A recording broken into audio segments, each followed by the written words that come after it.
I'm very happy to be here. It's my first visit to Belgrade. And I really stretched myself to be able to join you at this very critical moment in Serbia's decisions about the future of its food and agriculture and freedom. I'm a quantum physicist by training.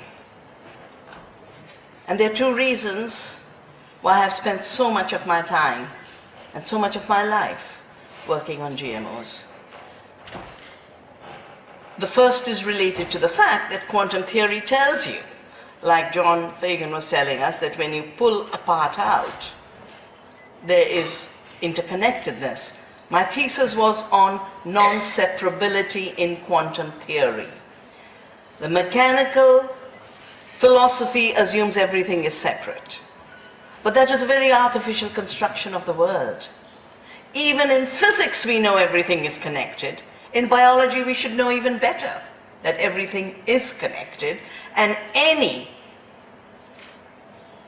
scientific paradigm that works on a mechanical worldview is 100 years too old. It's primitive. And I watched how a mechanical paradigm of chemical farming had destroyed my country.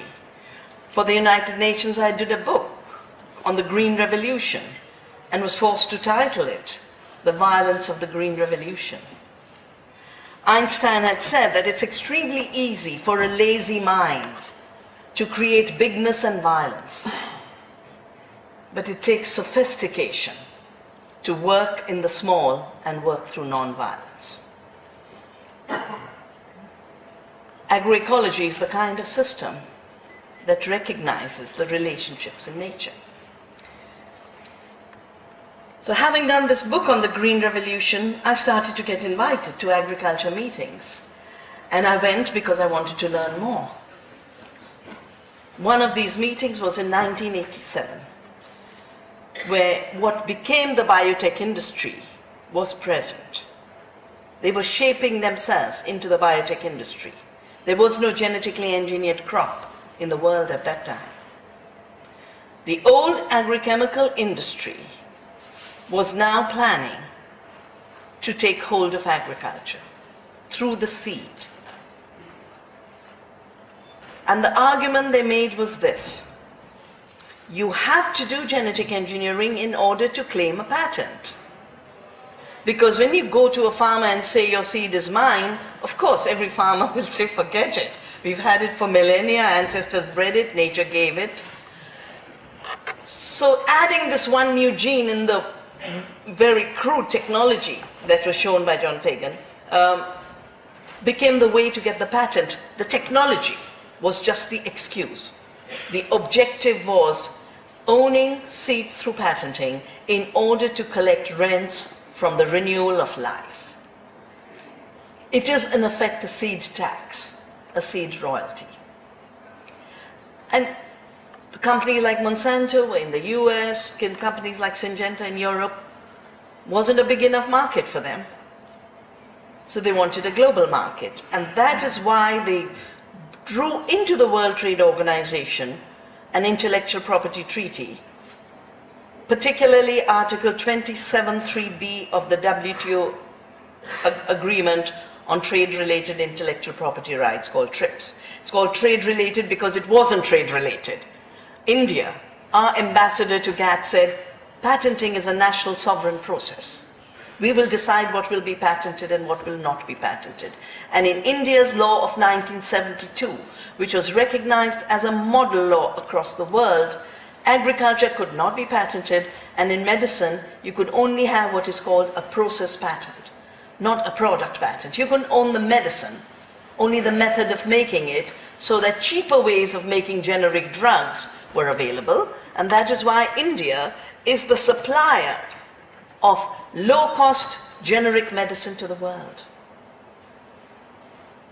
There have been cases on this. Novartis, which is a subunit of Syngenta, the second biggest company in that map. Sandoz and Ciba joined to make Novartis, and then they joined with Astra and Zeneca to become Syngenta. Novartis sued the government of India, saying change your laws that only give patents for something authentically innovative. Because we have an Article 3D in our law.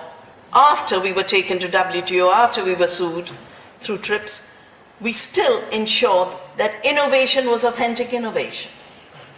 I must speak slowly. Okay. I'm sorry. Sure, I'm sorry. So Article 3D does not allow evergreening of patents. Novartis wanted to destroy our domestic cancer drug industry, which can provide a drug for 10,000 rupees for a month of treatment, and they wanted to sell the same medicine for 175,000 rupees for a month of treatment. The Supreme Court rejected and dismissed their plea. The patent officers had done it before. So I do this work on seed saving and promotion of organic agriculture and keeping myself awake and the world awake on what comes with GMOs. I started the movement, Vandana, on my flight back from Geneva after that meeting of '87.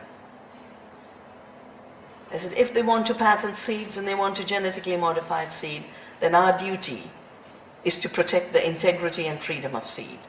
And I didn't know where to take us. All I knew, I had to do it. I didn't know how to do it. I taught myself how to do it. Went village to village collecting seeds. And it was the women, peasant women, who were my teachers. We've set up 110 community seed banks to defend seed as a commons and not as a privatized property of Monsanto. We have worked with our government and our parliament to ensure our laws do not go the Monsanto way. So Monsanto went on record in 1995 saying they wrote the WTO agreement on intellectual property. They said we were the patient, diagnostician, and physician all in one. Now, in all democracies, you have independence of powers. You have a separate judiciary that's independent of the executive. You have a parliament that keeps oversight on the executive. That is how societies can function. And all of them in an authentic democracy should be accountable to the public. In a democracy, it used to be said it's of the people, by the people, for the people. And Monsanto is not just genetically engineering organisms, it is genetically engineering democracy to become of the corporations, by the corporations, for the corporations. And it is, GMOs have become a symbol of a toxic dictatorship. Toxic both in the fact that the two products they brought, the BT crops and the Roundup Ready crops, are toxic in and of themselves. They've only managed to move toxic genes into plants because it's a crude technology and can only do the single gene expression, as was pointed out. They can't deal with the complexity of multi-genetic traits. But it's also, by its necessity, a dictatorship. Imposing an intellectual property rights regime on the world was already a dictatorship. Monsanto says in that 1995 speech, we achieved something unprecedented. We defined a problem, and for them the problem they defined was farmers save seeds. Offered a solution, now it should be treated as an intellectual property crime to save seeds. That's what got me committed to not just reject this notion that saving seeds is an intellectual property crime, but to recognize that saving seeds is our highest ecological and ethical duty on this planet. And no law can come in the way of that higher duty. And our entire movement of Navdanya, which both means 9 seeds, and it also means the new gift, is based on rejecting the notion that Monsanto invented the seed. Seed is not invented. It has come from millions of years of nature's evolution. Thousands of years of farmers breeding. Putting one toxic gene doesn't create the million years evolution. It definitely doesn't create the 1,000-year breeding. Most patents are based on biopiracy. I had to fight a case against Monsanto in the European Patent Office. Wheat, as you know, has been so bred into having high levels of gluten expression that a lot of Westerners are now allergic to gluten. Indian wheats have been bred for taste and quality, and some of the ancient varieties, which are also delicious, have very low gluten, and in fact they have a gluten silencing gene. So Monsanto patents our old wheat varieties for a gluten-free product market. And these patents are fascinating because they don't just patent one thing. By moving one toxic gene or just doing a conventional breeding, as in the case of wheat, they claim everything. In the case of wheat, they own the wheat, the seeds of the wheat, the flour, and every product that could be made from the flour. Every product.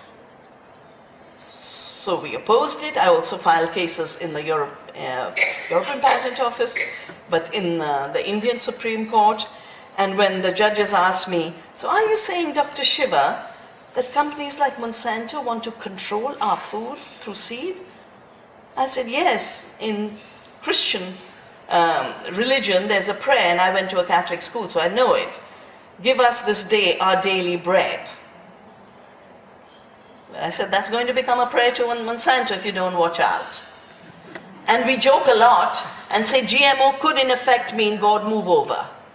We are taking over. We are now going to claim ourselves to be the creators and the collectors of rent from life. I'm very proud of our patent office in India. They just rejected a very broad patent claim by Monsanto on climate-ready crops. Every crop under the sun for every environmental and climate stress under the sun. So the patent office said, well, you're claiming you've done something new. The genes you're using are known. So Article 3D of our law says, not known novelty. And you're owning a biological process which you haven't created. You're moving a gene does not create the biological process of the reproduction of the plant. Article 3J of the Indian patent law. In my view, the most important judgment on patenting anywhere in the world. Not a single newspaper covered it. I wrote an article on it, but no media coverage. Because if you look at what the GMO industry says, they repeat three things. We improve yields, we are the solution to hunger, and therefore anyone coming in the way is creating hunger. We reduce chemical use, so we work for the environment and we are sustainable, and we bring prosperity to farmers. John's presentation addressed responses to those in detail. Have you ever heard the biotech industry or Monsanto say, and we want to own patents on seed? Why do they hide the intellectual property piece? It's the central piece in this whole thing. Owning seed and patenting seed and having intellectual property rights is the central piece, an issue on which they never say a word, and anyone who writes about them doesn't say a word. It's the big silence, and that's the silence we have to break. The day we can start restricting patents, Monsanto's dead, GMOs are dead. Because if they can't collect royalties and rents, they're not interested. They're not interested in a technology. They're interested in a myth of a technology which brings them this ownership right. Now this ownership right, as I mentioned, Monsanto drafted the laws of the WTO. And that's the day we started fighting this. India created all kinds of safeguards in our law, and I was on the drafting committee for a related law on plant genetic resources, which became Plant Genetic Resources and Farmers' Rights Act. And in it is a clause that the farmer's right to save, exchange, improve, breed, sell seed can never be alienated. It's the only law in the world with a farmer's rights legally enshrined.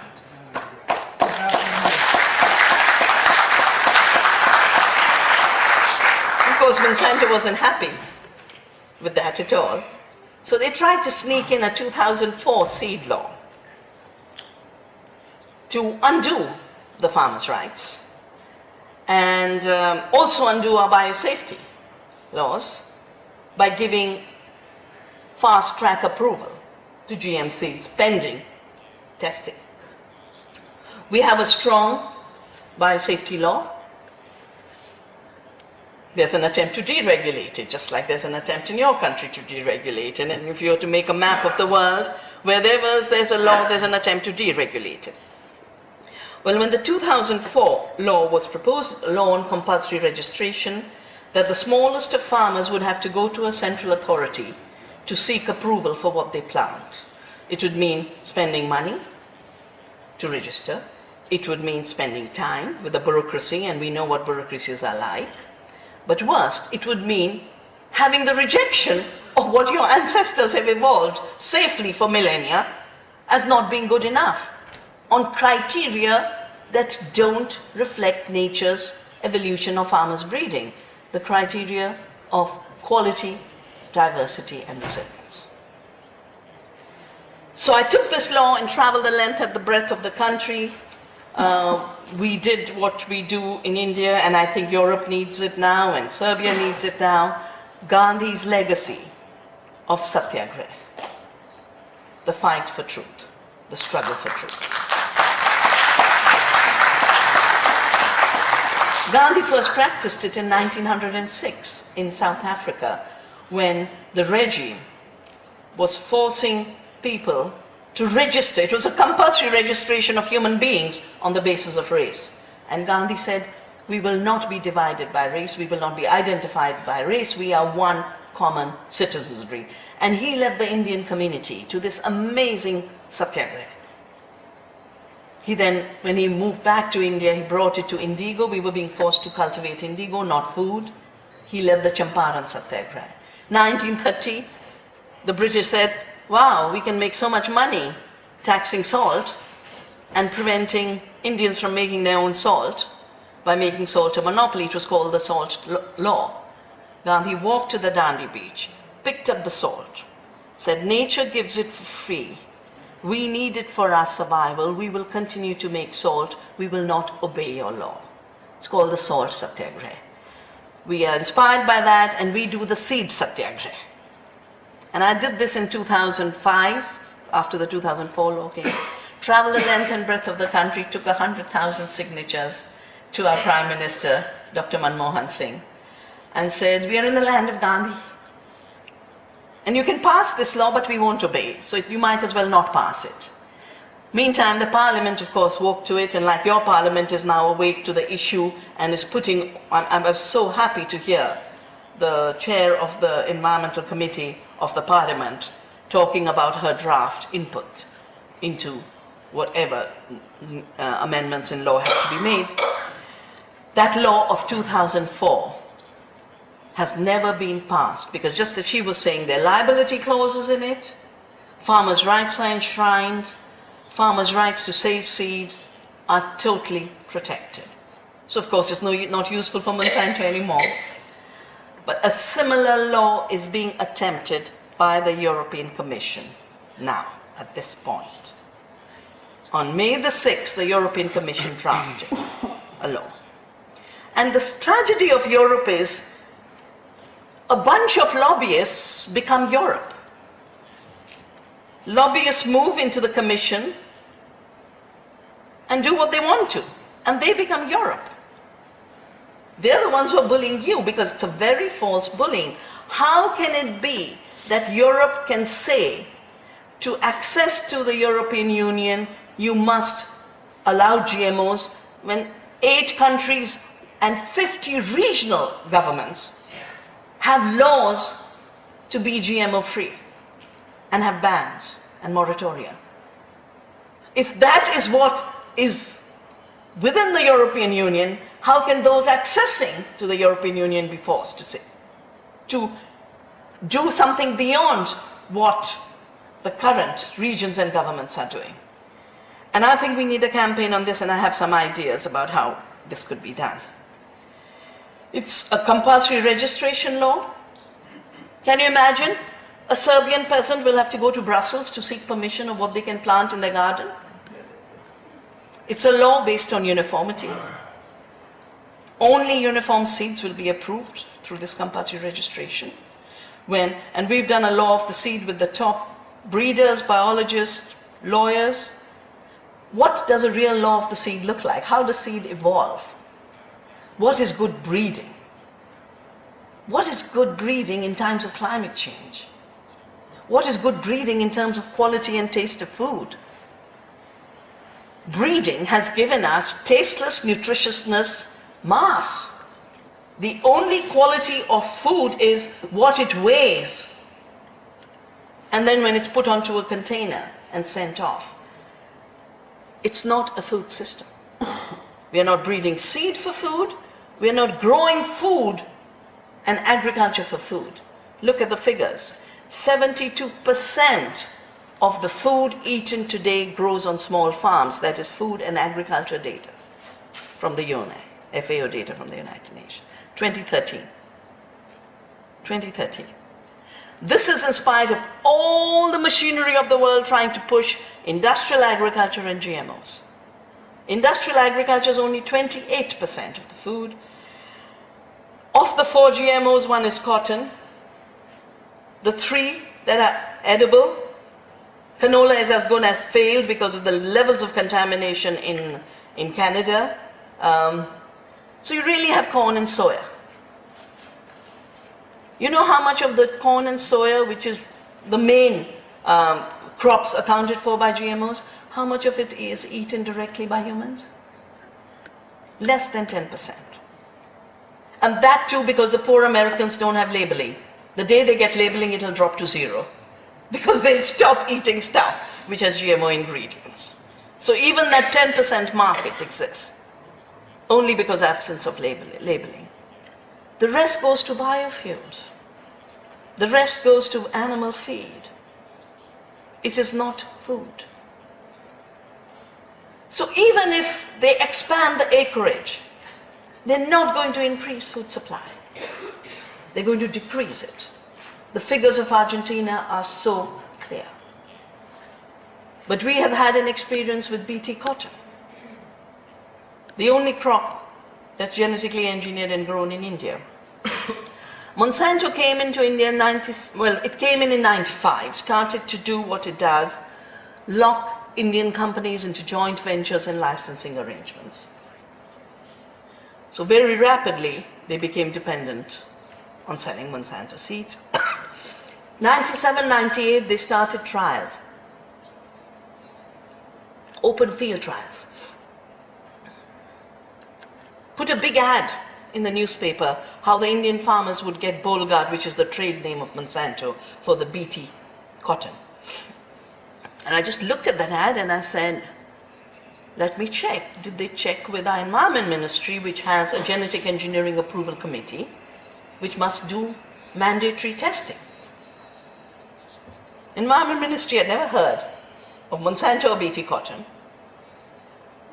I called up the seed sector for the Agriculture Ministry. For every seed released in India, the law said that seeds must be tested in 22 agroclimatic zones for 2 years. Only then seed is released. Monsanto hadn't gone there for approval either. So I sued. I took them to the Supreme Court. And in the process, we got mountains of data. In March of that year, Monsanto said some of the cotton of Gujarat was BT. The breeder said, I did not steal from Monsanto, I have not done genetic engineering, I've done conventional breeding, and if there's BT traces, it's come through contamination. That was March. April 2nd, mysteriously, the GMO BT is approved. What was safe in March, or unsafe in March, became safe overnight. Not only did we fight that case, we've been monitoring since then. The first suicide started in a cotton area, 97, 98, I think, 97 winter. And we went down and rushed to study the suicide. It was a poor farmer who had bought the seed on credit. And as you watch, very, very rapidly, 95% of the cotton seed supply in India became BT cotton. 3 mechanisms by which alternatives were destroyed. Farmers are told your seeds are primitive, replace them. We'll even give you money, destroy it. Monsanto holds bonfires of farmer seeds. Somehow the public sector stops doing its work. We have the most eminent cotton research institute, and since Monsanto came, not one variety has been released by them, though they used to release about 20 every year. The scientists are still there, their brains are still there, the cotton is still there, and no variety comes out. Because there's always the same processes that allow these approvals through corruption also stop the public sector from doing its public work. And the third is the appropriation of the domestic seed industry, an issue John Fagan pointed out. 60 Indian seed companies are locked into licensing arrangements with Monsanto and are not allowed to sell anything but BT cotton. They have brilliant records of cotton breeding. They're the ones who were doing the hybrids before. The cotton seed used to cost 5 rupees a kilo, traditional cotton. Monsanto's cotton costs about 4,000 rupees a kilo. That's an 8,000% jump. It's supposed to control pests, but you've already been told it doesn't. In fact, the bollworm has become resistant, and they've already brought Bollguard 2, which is more expensive. And meantime, pests that were never pests of cotton have started to attack the cotton. Aphids and jacids and mealybugs and army bugs, and every year there's a whole new bug which needs more pesticide. 1,300% increase in pesticide use in the BT cotton areas. And it's not just India. In the BT cotton areas of China too, there's a 12-fold increase, 1,200% increase in pesticide use because of non-target pests growing. Now, in any technology, a technology is a tool. A tool is assessed, does it deliver? If it fails to deliver, you replace the tool. But for some reason, GMOs, while they're promised as a technology, are then treated as a new god. You can't question, you can't assess, you can't test, you can't evaluate. The argument of more yields, the failure to yield study of the US is there, but look at the Indian data. If you look at the data of India, cotton yields were hitting up to 1,000 or 1,200 kilogram a hectare. After BT cotton, they've dropped to 500. And yet the propaganda is yields have increased. Pesticide use decreased? No, it's increased. Farmers' prosperity? How does a patented seed of 8,000% more price get sold to a poor peasant who has no money? Through credit. What is the credit given for and against? What's mortgaged? The land. And every time the farmer goes, you just increase the land you're mortgaging. This is what has happened, what has triggered the epidemic of farmer suicides. The National Bureau of Crime Records of India, which is the official body that keeps track of suicides and homicides. For farmer suicides, the latest figure from 1995, when Monsanto started to enter and grab the market, to now is 284,000. There's a 600-something figure, which I can't remember, but nearly 300,000 farmers have committed suicide. And in some regions like Vidarbha, the suicides have jumped from 52 in 2001 before the BT cotton. And you can, if you make the map of the suicides and the map of BT cotton and the graph, it's identical. and they hit about 3,500 when it becomes 95%. Every half hour, a farmer is ending his life. And because we've done reports called Seeds of Suicide, every year we update these reports. Every time I go to Vidarbha, there's a suicide somewhere. You go to the home and you talk to the widow and you ask what the debt was for. She said, I had no idea he was buying these seeds because a GM seed looks like a non-GM seed. It's cotton seed. And I had no idea he was bringing this home on debt. Because as long as seed was in women's hands, women knew the seed. And seed never failed, you didn't have a price to pay, you never got into debt. And then Monsanto comes in and the men go to the market in the little town, have a little drink, and while you're a little tipsy, the sales agents come and say, we've got a miracle seed for you, you're going to be a millionaire. Just sign on your papers, give you the seed. And it's the day these agents of the seed and chemical companies come to tell the farmer your land is now ours.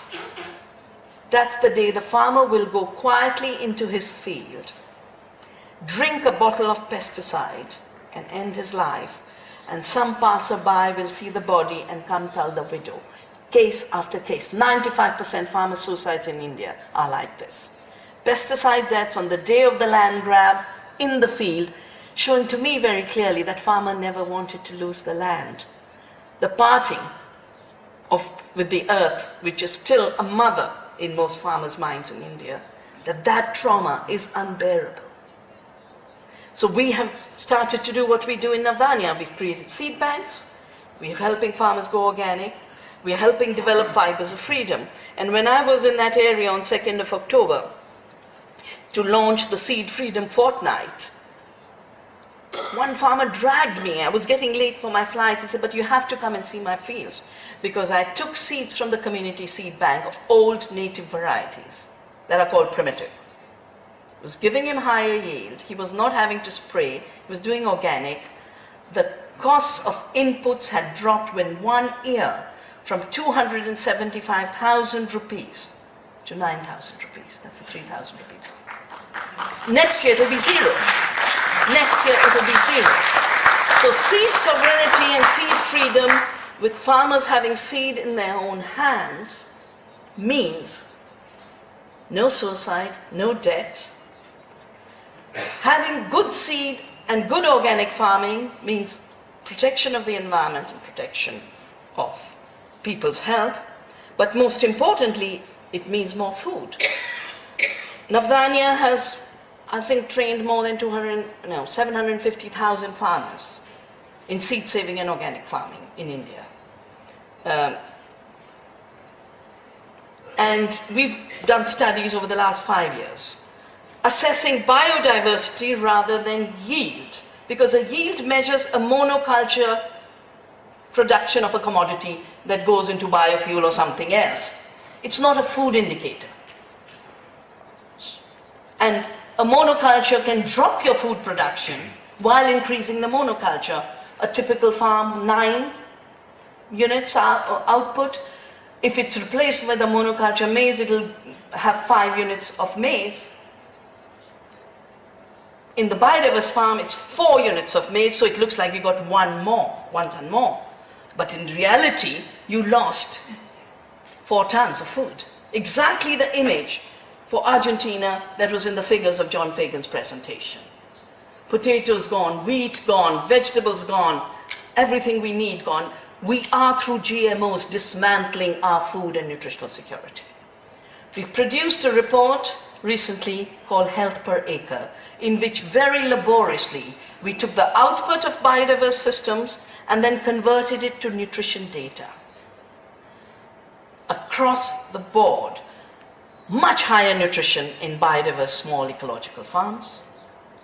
And in certain areas where they're screaming and shouting about nutrition, beta-carotene will give it to you with an indigenous soya and millets. And of course the vegetables, the spinach, will give it to you with the sahaj and the moringa. 7,000% more vitamin A available in biodiversity than the golden rice about which the proponents of GMO have gone hysterical. Owen Paterson, the UK food minister, just said again on BBC, this is all he says, that those who are criticizing GMOs and golden rice, which is the GMO product for reducing blindness in children through vitamin A increase, golden rice was to be introduced into India. We rejected it. They took it to Philippines. The peasants have uprooted it. And yet there's this hysteria, everyone must have it. But we have 7,000% more vitamin A available in alternatives at zero cost. They say this is for philanthropy. Syngenta owns golden rice patents, 80 patents, 80. So if it's about philanthropy, why don't you just withdraw those patents? Then we will say, yeah. But if it's about profits, we can know that in the first 2-3 years, you'll give it for free to a few farmers. Then you will use aid, like the G8 nutrition conditionalities. You will use aid to say only golden rice will be bought through aid programs. Only golden rice will be fed to children in school meals. You'll have a market of trillions of dollars. At that point, you will apply your patents and say, now governments, give us the royalty. Exactly what was done with the AIDS drugs. Remember, there was the big fight, again related to India. 200 rupees for AIDS treatment, $200 versus $2,500 on the patented. It's not that the companies gave up the patent. They told the United Nations, you pay us the gap between the $2,500 and $200. So we still make our profits, and the United Nations subsidizes them. That's how they would work. Now that the GM of BT and Roundup resistant has so totally failed in terms of controlling pests and weeds, they've created super pests and super weeds. Everyone is having to recognize it's a failure. So they're now going into what they call biofortification. Golden rice is what I've called the Trojan horse. This year in May, we had to start a campaign on GMO banana in India.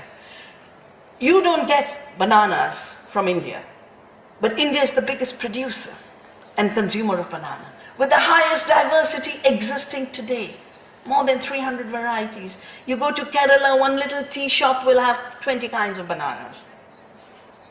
You go to Karnataka, you go to Tamil Nadu, especially the south.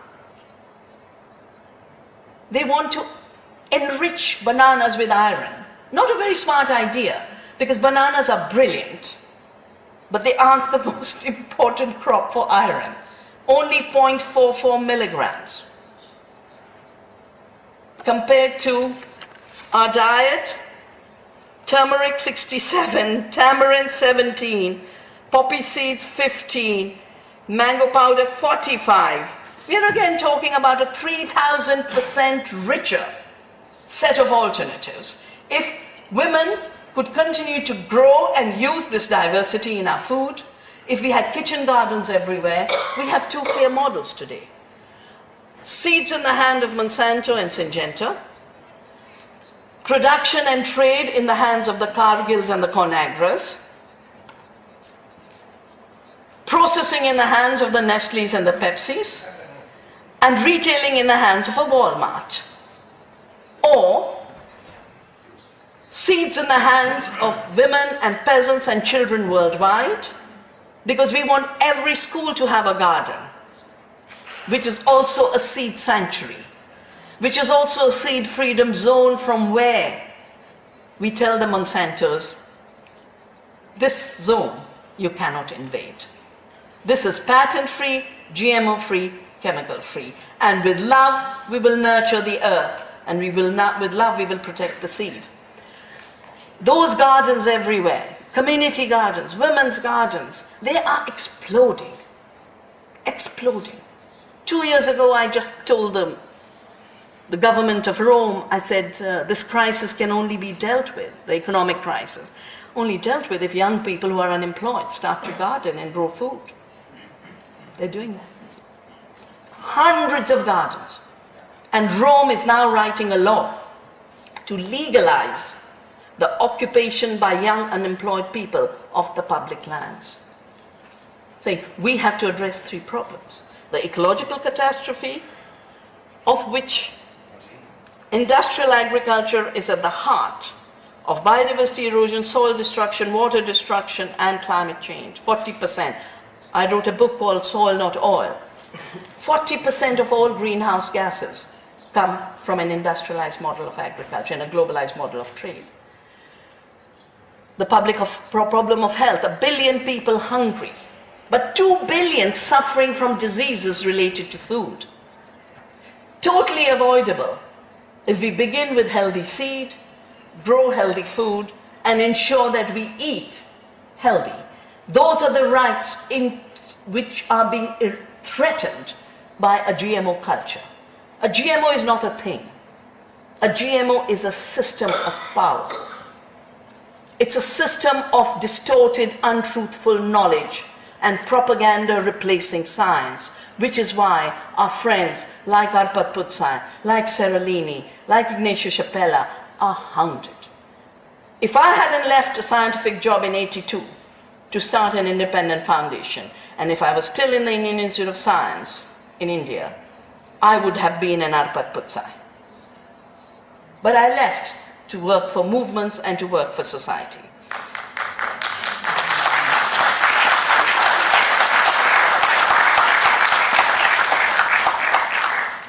In 2010, Monsanto tried to introduce a BT eggplant. We call it the BT brinjal.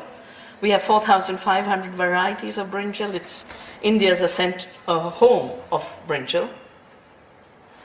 We immediately started a movement like this. Every child in every school had a postcard sending to the health minister. I don't want to eat this stuff, ban it. And the health minister actually banned it. Said, I won't let this come in. Of course, they don't give up. They never give up. That's why we can't afford to give up. We won't give up either, and we last longer.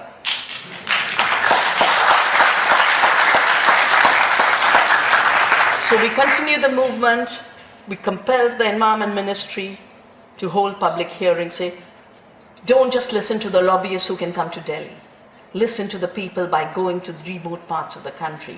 Jairam Ramesh, our Environment Minister, held 7 public hearings.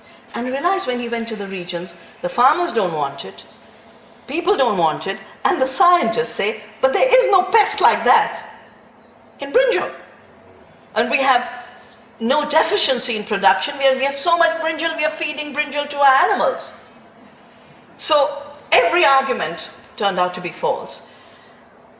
I think it was 10th of January. He passed a moratorium. One day before, Nina Fedorov, one of the big lobbyists of the biotech industry, who used to be the technology ambassador for the Secretary of State, Hillary Clinton, to push biotech around the world, I got a call from the embassy saying, will you meet her? I said, of course I'll meet her. I'll meet any of them, anywhere, anytime. She was held back by a snowstorm in Washington. And that's why when John says, who's in charge? Who's the conductor? When we realize it's this amazing universe and the earth, we realize we're working with 300 million species, billions of people, and we're having to deal with 2 corrupt giants who want to impose toxic food patterns, lies on us and destroy our democracies. India has never been sued for the moratorium on BT eggplant. If there was substance in this being a condition for joining WTO, we'd have had a case by now. So I think we need to draft a letter about how both the accession to the WTO and accession to the EU cannot be preconditioned on allowing GMOs with all the data from John's presentation, the data from all the regions in Europe that are GMO-free and the governments that are GMO-free, all the crops that are GMO-free, all the countries that have moratoria. Let's make it a letter as the state of GMOs so the truth be told. And the bullies and corrupt officials of the European Commission realize they are being watched. Because in 2003, the US government tried to sue Europe on GMOs. The minute I heard about it, we started a campaign Global Citizens Campaign on GMOs in WTO. And we collected signatures, and the letter was very simple. The letter was, we are watching you. It was about the case, and then they said, we are watching you. And 30 million signatures went to the WTO, and I handed these over in the Hong Kong ministerial. Said, we are watching you, and if you vote for Monsanto, you will be seen as a Monsanto institution. On intellectual property rights, you already are. But on biosafety, if you do this, you'll be seen as Monsanto. You'll have no credibility as a trade organization. You will be seen as an outfit of Monsanto. So for your sake to survive, you were nearly killed in Seattle through citizens' movement. We are watching. They did not dare rule against Europe on the bans and moratoria. They did not dare. European Commission tried to impose the removal of bans. And again, citizens moved and they could not impose it. So if every time they've had to withdraw when they threaten countries about free trade and these bans, they need to be reminded about every other period they lost with their bullying. Bullying is not the game in a democracy. Democracy is the game in a democracy. I want to end with some ideas about the future. I think what we do need to do for every country, we brought out a report 2 years ago, synthesizing worldwide what's going on, written by scientists and citizens in every part of the world. Argentinians wrote the Argentina chapter, Brazilians wrote the Brazilian chapter, the US citizens wrote the US chapter. And when we collected it all, there was failure, failure, failure, failure everywhere. But for Monsanto, it wasn't a failure. Because every seed that fails, Monsanto sells twice. Every herbicide resistance, they sell a more toxic herbicide. They don't fail. Their profits don't fail. But for people, it's a failure. So we did this report and we were compelled to give it the title, The GMO Emperor Has No Clothes. You remember the story of the naked emperor? And everyone was clapping because they were too embarrassed to look stupid, because they were told, if you don't see the clothes, you're stupid. It's the same with the GMO issue. We're all being told, if you don't see the brilliance, then you're stupid. We've got to be that child that says, but the emperor has no clothes. Because the GMO emperor truly has no clothes. Now, what is needed now is two things in the next year. The first, we need to identify in each of our countries who is blocking our freedom and our democracy.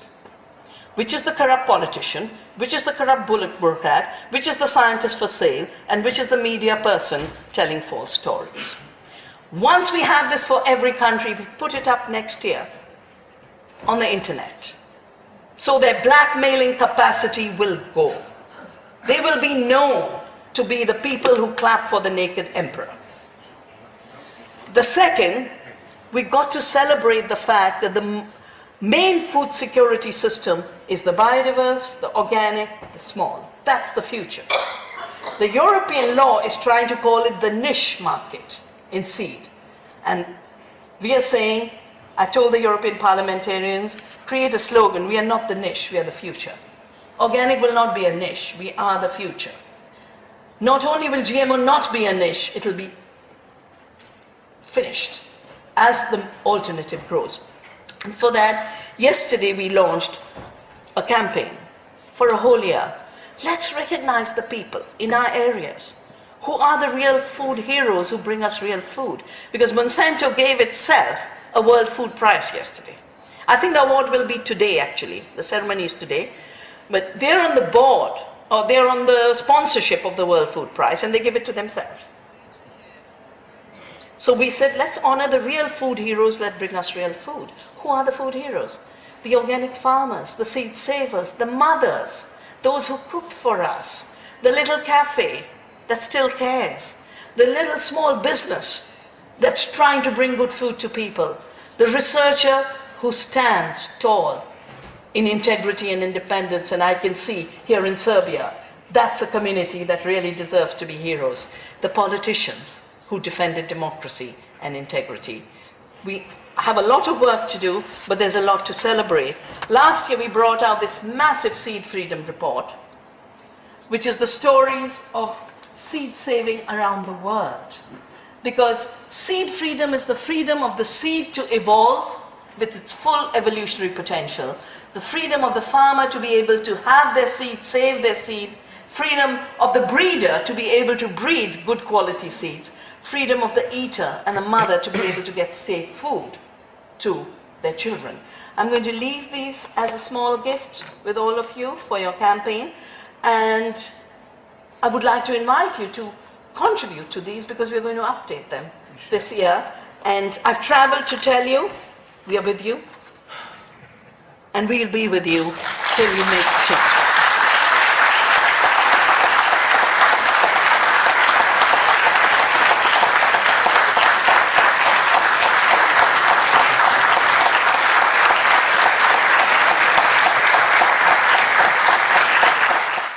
Hvala, draga Vandana, za sve reči koje su tako duboko dirnule srca svih nas. I cannot understand the desperation of Serbia to join the European Union when it's collapsing and to try and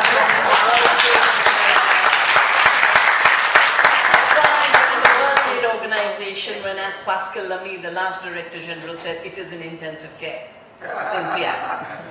Why aren't we looking at how weak these systems have become, how much in crisis they are, and it's far more important to build exactly in the way you all have described, the 500 women, the gardens, the 5 freedoms, that's what we work on. Seed freedom, food freedom, land freedom, water freedom, and forest freedom. We can defend these 5. The rest we can look after. And these 5 we'll have to defend both by protecting them and celebrating them. And I love the keepers of nature idea. All our children must be trained in being keepers of nature. And while we do that, I would suggest that while so far we've said GMO free, we now have to say GMO free, patent free, seed freedom and food freedom zones.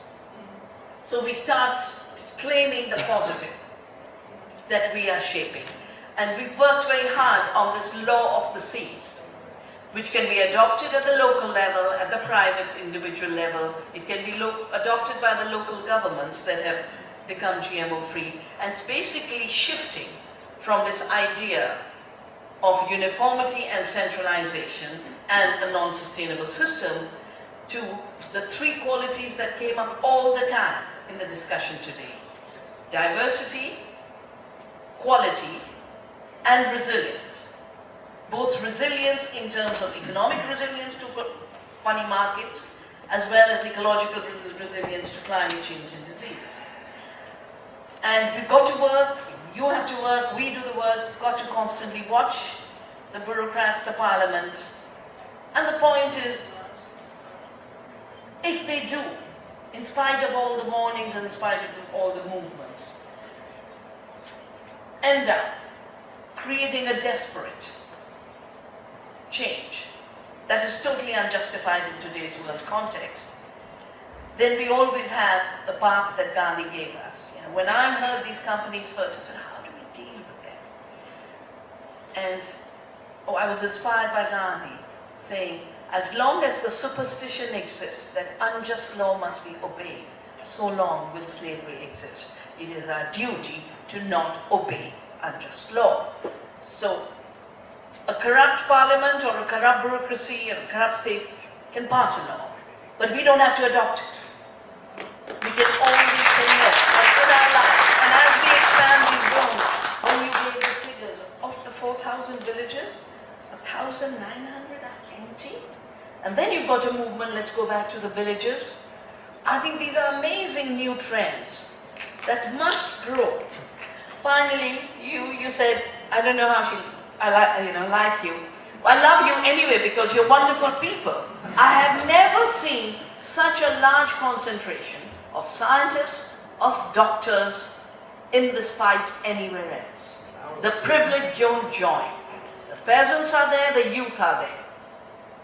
Usually the doctors making money, and the scientists are either silent or selling out. So congratulations, and you are such a strong force because of this. And you know, when I suggested that we've got to start identifying which scientist is speaking on behalf of this failed technology, which politician is promoting bad laws against sovereignty and freedom, which media person is constantly writing nonsense in spite of all the evidence just because they have the space. While we do all that, I think we do need to recognize our own strengths too. Because I think there's more knowledge and science on the side of those who say no to GMOs. We have been talking about creating, I mean, there's already a European network of independent scientists for social and ecological responsibility.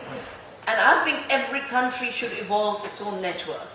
Not depend on the old academies, but create new networks which are interdisciplinary, where the doctors and the nutritionists, and the agronomists and the biodiversity experts, and the agriculturists, all of them come together in a network about defining and defending this preferred future.